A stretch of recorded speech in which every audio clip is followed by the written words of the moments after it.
क्या ये देश इतना हल्का है कि इसमें कोई भी आएगा और लोकतंत्र की हत्या कर देगा? और कौन लोग बात कर रहे हैं भैया लोकतंत्र की हत्या की, जिन्होंने खुद जनादेश का 2-2 बार अपमान करने का काम किया? क्या डॉक्टर बाबा साहब भीमराव अंबेडकर का बनाया गया संविधान इतना कमजोर है कि बात बात में वो खतरे पे आ जाता है? कि बिहार में किस तरीके से अपराधियों ने अपनी जड़ों को न सिर्फ मजबूत कर लिया है बल्कि पूरे प्रदेश को अपनी गिरफ्त में ले लिया, कि कई जगहों पर तो संरक्षण प्राप्त है इन अपराधियों को बिहार सरकार को।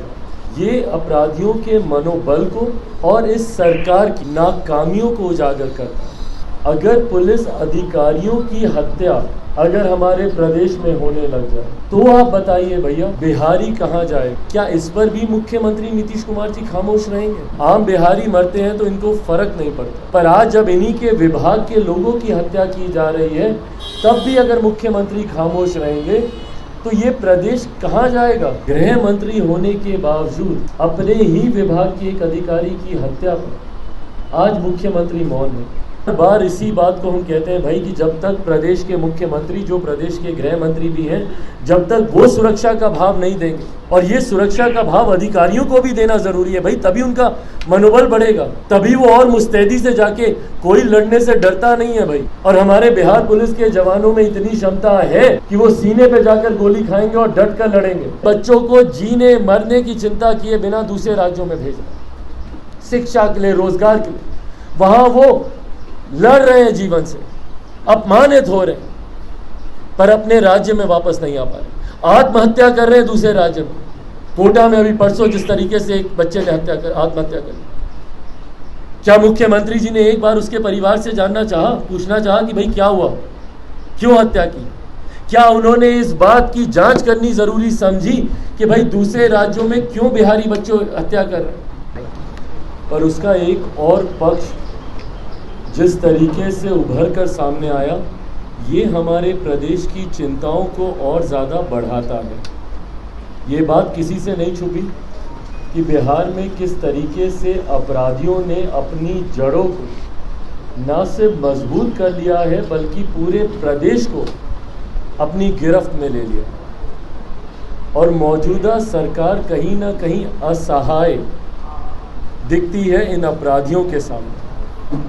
और मुझे कहने में इस बात को कहीं कोई संदेह नहीं है कि कई जगहों पर तो संरक्षण प्राप्त है इन अपराधियों को बिहार सरकार का। पर आज नहीं 2 दिन पहले जिस तरीके से एक और घटना सामने आई, ये अपराधियों के मनोबल को और इस सरकार की नाकामियों को उजागर करता है।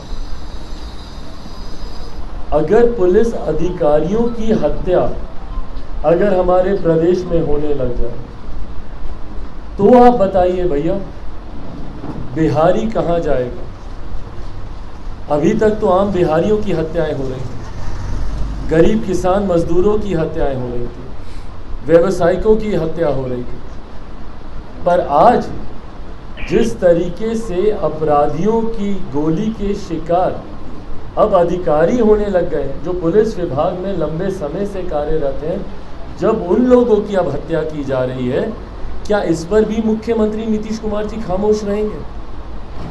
आम बिहारी मरते हैं तो इनको फर्क नहीं पड़ता, पर आज जब इन्हीं के विभाग के लोगों की हत्या की जा रही है तब भी अगर मुख्यमंत्री खामोश रहेंगे तो ये प्रदेश कहाँ जाएगा? भाई जिनकी जिम्मेदारी हम लोगों की रक्षा करने की है, आज उन्हीं लोगों की हत्या की जा रही है। मैं जिक्र कर रहा हूँ जिस तरीके से नंदकिशोर यादव जी की हत्या कर दी गई 14 तारीख को समस्तीपुर के मोहनपुर में ओपी थाना अध्यक्ष के तौर पर ये वहाँ पे कार्यरत थे। 14 तारीख को इनकी हत्या की गई, 15 तारीख को ये जानकारी सामने आई। अब मुझे नहीं पता कि विलंब किया गया जानकारी देने में कि मुख्यमंत्री जी को भैया झंडा फहराना है, उससे पहले ये जानकारी सामने नहीं है, जो भी है, पर एक अधिकारी की हत्या हुई है यहाँ पे जो प्रशासनिक सेवा में थे, जो बिहार प्रदेश के लोगों की सुरक्षा के लिए जो काम कर रहे थे। और ऐसे में अगर मुख्यमंत्री नीतीश कुमार जी, जो हमारे प्रदेश के गृह मंत्री भी हैं, अगर अब भी वो खामोश रहते हैं तो आप बताइए कैसे मनोबल आप बढ़ाएंगे। बिहार पुलिस में जो लोग तैनात हैं, कैसे उनको इस बात का सुरक्षा का भाव मिलेगा भैया कि अगर आज हम जिनके लिए लड़ रहे हैं, कल को अगर हमारे साथ कुछ होता है तो ये सरकार हमारे साथ खड़ी है। क्या ऐसे में पुलिस में तैनात हमारे जवानों का, उनका मनोबल नहीं गिरेगा क्या मुख्यमंत्री जी ने इसके खिलाफ एक शब्द बोलना ज़रूरी समझा, जाना ज़रूरी समझा, परिवार की उचित मदद करना ज़रूरी समझा? गृह मंत्री होने के बावजूद अपने ही विभाग के एक अधिकारी की हत्या पर आज मुख्यमंत्री मौन है। कल को बताइए ना भाई, प्रशासन के लोग क्यों जाएंगे, क्यों वो जाकर भिड़ेंगे अपराधियों से, जब उनके सामने इस तरीके के उदाहरण है कि भाई कल को हम मर भी जाएंगे तो हमारे परिवार का आंसू पोंछने वाला कोई नहीं है। और किस बात पर उनकी हत्या की गई? मवेशियों का के साथ जिस तरीके से अपराधी उनके साथ वो कर रहे थे, उसको लेकर उनकी हत्या की गई। उसके विरोध में ये अधिकारी वहां पर गए और उसके बाद मुख्यमंत्री ने एक शब्द इस पर बोलना जरूरी नहीं समझा। 15 अगस्त को जब वो झंडा फहरा रहे थे, शहीदों को याद कर रहे थे और बड़े बड़े ज्ञान की बातें कर रहे थे, और आज जब उन्हीं के राज्य में, बगल के जिला में समस्तीपुर की घटना, रहने वाले वो अररिया के थे, समस्तीपुर की घटना, और उस पर उन्होंने एक शब्द बोलना जरूरी नहीं समझा। बार बार इसी बात को हम कहते हैं भाई कि जब तक प्रदेश के मुख्यमंत्री, जो प्रदेश के गृह मंत्री भी हैं, जब तक वो सुरक्षा का भाव नहीं देंगे, और ये सुरक्षा का भाव अधिकारियों को भी देना जरूरी है भाई, तभी उनका मनोबल बढ़ेगा, तभी वो और मुस्तैदी से जाके, कोई लड़ने से डरता नहीं है भाई। और हमारे बिहार पुलिस के जवानों में इतनी क्षमता है कि वो सीने पे जाकर गोली खाएंगे और डट कर लड़ेंगे और सामना करेंगे, और वो कर भी रहे भाई, कर भी रहे। सामने इतने अपराधी होते हैं, अकेला एक जवान जाकर उनसे भिड़ जाता है, डरता नहीं है वो। पर कम से कम एक सुरक्षा का भाव तो वो चाहता है इस सरकार से कि आज हम आपके लिए लड़ रहे हैं और सर्वोच्च बलिदान देने को तैयार हैं हम आपके लिए, पर हमारे जाने के बाद हमारे परिवार का क्या? कम से कम कोई जाकर उनके आंसू तो पोंछ दे। और इसी तरीके की एक और घटना, और ये तमाम ये लोकतंत्र की ये स्तंभ है। जो लोग बोलते हैं कि लोकतंत्र की हत्या की जा रही है, मुख्यमंत्री नीतीश कुमार जी जब INDI गठबंधन के साथ जब ये जाते हैं, वहां जाकर ये बड़ी बड़ी शब्दावली का इस्तेमाल करते हैं। फैशन बन गया आजकल बोलना। विपक्ष के लोगों को कुछ नहीं मिलता तो 2 शब्द इनके हर भाषण में आपको सुनाई देंगे, लोकतंत्र की हत्या हो रही है, संविधान खतरे में। मजाक है क्या ये देश? क्या ये देश इतना हल्का है कि इसमें कोई भी आएगा और लोकतंत्र की हत्या कर देगा? क्या डॉक्टर बाबा साहब भीमराव अंबेडकर का बनाया गया संविधान इतना कमजोर है कि बात बात में वो खतरे पे आ जाता है? और कौन लोग बात कर रहे हैं भैया लोकतंत्र की हत्या की? जिन्होंने खुद जनादेश का 2-2 बार अपमान करने का काम किया। 15 का जनादेश किसके लिए? महागठबंधन के लिए। सरकार किसके साथ चलाई? NDA के साथ। 20 का जनादेश किसके लिए? NDA के लिए। सरकार किसके साथ चला रहे? महागठबंधन के साथ। क्या ये सरकार किसके साथ चला रहे? महागठबंधन के साथ। क्या ये लोकतंत्र की हत्या नहीं है? क्या बार बार आप जनादेश का आप अपमान कर रहे हैं? रहिएगा इस गठबंधन में, ताकिएगा उसमें, रहिएगा उसमें, ताकिएगा इधर। ये कैसा लोकतंत्र है भैया आपका? 5 साल तक आपको श्रद्धेय अटल जी याद नहीं आते। महागठबंधन में जा रहे हैं तो उनको आंख दिखाने के लिए, और दिल्ली तो गए थे ही आंख दिखाने, नहीं मतलब हकीकत में भी आंख दिखाने गए थे, एम्स गए थे अपने आंख का इलाज, क्योंकि बिहार के किसी अस्पताल पे इनका विश्वास है नहीं। एम्स में गए थे अपनी आंख का इलाज करा, पर आंख तो दिखा कर आए अपने गठबंधन को भी। दबाव की राजनीति। और ये लोग बोलते हैं भैया कि लोकतंत्र की हत्या हो रही है। लोकतंत्र के स्तंभ को ये लोग सुरक्षित नहीं रख पा रहे, अपने पुलिस के अधिकारियों को सुरक्षित नहीं रख पा रहे। पत्रकार, जो लोकतंत्र का चौथा स्तंभ, पत्रकारों की हत्या हो रही है हमारे राज्य में। जिस तरीके से अररिया में, रानीगंज में वहां पर जिस तरीके से विमल कुमार यादव जी की आज सुबह उनकी गोली मारकर हत्या कर दी गई। आपके राज्य में पत्रकार सुरक्षित नहीं है मुख्यमंत्री जी, आपके राज्य में पुलिस के अधिकारी सुरक्षित नहीं है, तो आम बिहारी तो बहुत दूर की बात है भाई। आम बिहारी ने तो अब आपसे उम्मीद तक छोड़ दी है। जितनी हत्याओं पे अब हम जाते हैं वहां के लोग खुद रोते हैं, खुद अपने आंसू पोंछ लेते हैं। मांग तक उन्होंने रखना छोड़ दिया।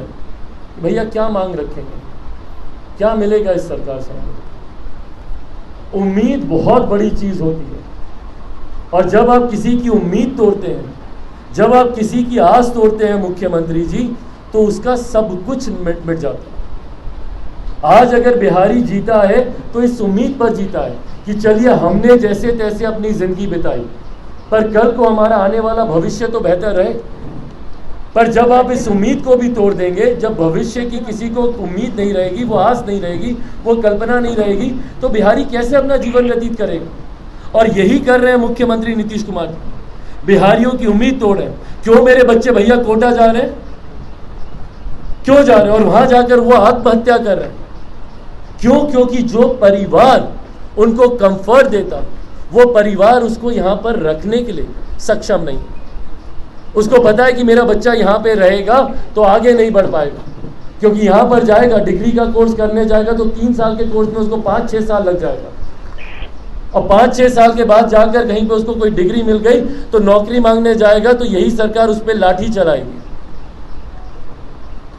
तो इसीलिए ये उम्मीद बिहारी खो चुके हैं, और अपने बच्चों को जीने मरने की चिंता किए बिना दूसरे राज्यों में भेज रहे, शिक्षा के लिए, रोजगार के लिए। वहां वो लड़ रहे हैं जीवन से, अपमानित हो रहे हैं, पर अपने राज्य में वापस नहीं आ पा रहे। आत्महत्या कर रहे हैं दूसरे राज्य में।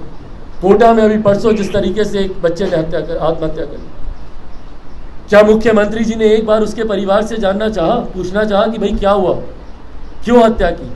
क्या उन्होंने इस बात की जांच करनी जरूरी समझी कि भाई दूसरे राज्यों में क्यों बिहारी बच्चों हत्या कर रहे हैं?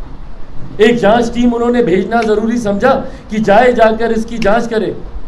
भाई स्थानीय प्रशासन लीपापोती करेगा, आपको तो अपने प्रशासन पे विश्वास होगा ना, पर नहीं करेंगे आप, क्योंकि आपको फर्क ही नहीं पड़ता। ये तो वो मुख्यमंत्री हैं जो मुस्कुराते हुए बोलते हैं कि अच्छा यूक्रेन में इतना बिहारी बच्चा गया है, हमको तो पता ही नहीं। केंद्र सरकार यूक्रेन से बच्चों को ला रही है फ्लाइटें भर भर के युद्ध के समय। इन्होंने एक बार ये जानना जरूरी नहीं समझा कि जो बच्चे बाहर गए कम से कम उनका डेटा तो हो हमारे पास। जाकर पूछिए बिहार सरकार के पास है कोई डेटा? इनके पास एक आदमी की जानकारी इनके पास नहीं है कि कितने बिहारी बिहार छोड़कर दूसरे प्रदेश में गए। और फिर बोलते थे 2005 में कि हमारा सपना है कि जो पलायन कर गए हैं वो वापस अपने प्रदेश में। बिहार फर्स्ट, बिहारी फर्स्ट बोलता है कि भाई एक प्रवासी मंत्रालय बनना चाहिए, एक मंत्रालय अलग से गठित हो जो सिर्फ और सिर्फ दूसरे प्रदेशों में रह रहे बिहारियों की चिंता करे। इतना विजन होना चाहिए ना, इतना विजन होना चाहिए। मुख्यमंत्री जी से जाके पूछिए, क्या उनको जानकारी है कि वो ऐसा कर भी सकते हैं? ये तो हमारा कॉन्स्टिट्यूशनल राइट है मैदानी इलाके में। भाई जो बोलते हैं कि संविधान खतरे में है, उनको जानकारी ही नहीं है कि हमारे कॉन्स्टिट्यूशनल राइट्स क्या हैं। और मुख्यमंत्री जी के आसपास वाले सलाहकार, वो उनको सिर्फ लव कुश, कोरी कुर्मी, अगड़ा पिछड़ा, दलित महादलित यही बताएंगे। वो उनको नहीं बताएंगे कि बिहार को बेहतरी के लिए हम ये कदम भी उठा सकते हैं।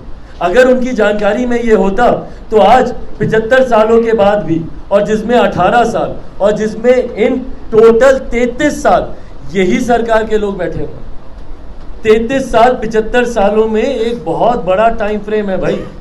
इन 33 सालों में भी अगर बिहार पिछड़ा बना रहा, ये जानकारी का अभाव है। और तभी मैं बोलता हूँ कि ये विजनलेस सरकार है, इनके पास कोई नीति नियत है ही नहीं। हाँ भाई कुछ